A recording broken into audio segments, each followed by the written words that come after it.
Magluluto tayo ng tinulang native ngayon. Manok. Ayan o, papapansin nyo may itlog pa o. Tapos, balon-balunan. Ito, laman loob yan. Ipipressure cooker natin ng mga 35 minutes o 40 minutes. Yan. Start na tayo maglaga ng manok ng itim. Lagyan natin ng luya. Tapos, asin. Paminta. Para magkalasa na. Hindi ko sinama tong kasi pag sinama ko to madudurog to. Kaya hindi ko nisasama. So ayan. Tapos na tayo naglaga. Sabaw pa lang oh. Dilaw na dilaw oh. Start na tayo mag-isa. So ayan, mainit na yung mantika natin. Lagyan natin yung bawang.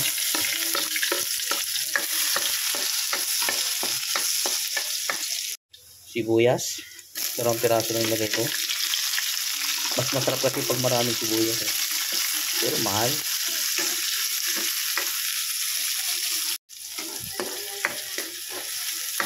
Lagyan natin yung luya.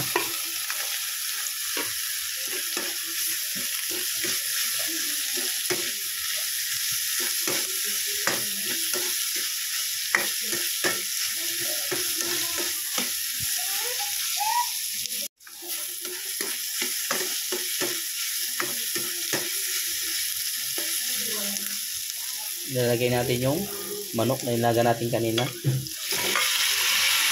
Ayan, oh. Sarap yan.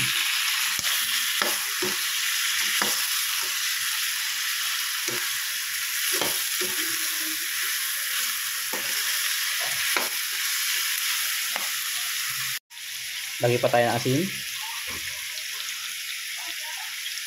Tapos paminta. Isa lang tayo.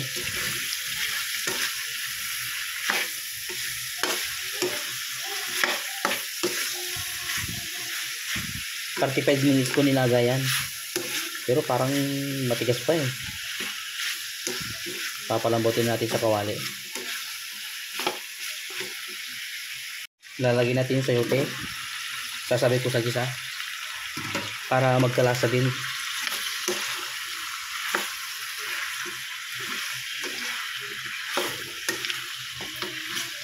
Total, malambot na yung karne natin.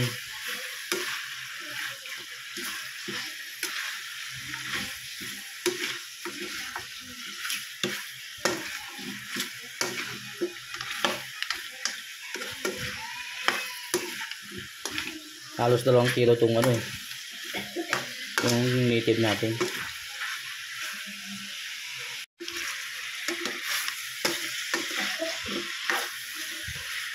Lalagay natin yung sabaw at pinaglaga natin kanina. Yan o, sabaw pa lang, ulam na. Yan. Start na tayo magpakulo. Ngayon, ilalagay natin yung nakuha natin kanina sa laman loob. Parang itlog. Yan. Hindi ko sinabay ito kasi madudurog to. Tayo. Siya, palubugin natin konti. Yan. Diyan lang yan. So yan, magdadagdag tayo ng additional yung sili natin. 2 sili. Tapos, onion leaves. Pampalasa yan sa tinula. Optional lang yung sili. Tapos daw ng sili.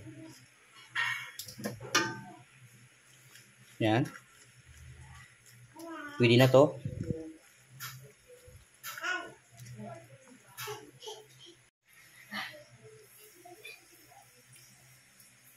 Sabaw pa lang, ulam na. Sabay-sabay tayong higop ng sabaw. Yan. Kain po tayo. Mga idol. Yan. Good morning, good morning.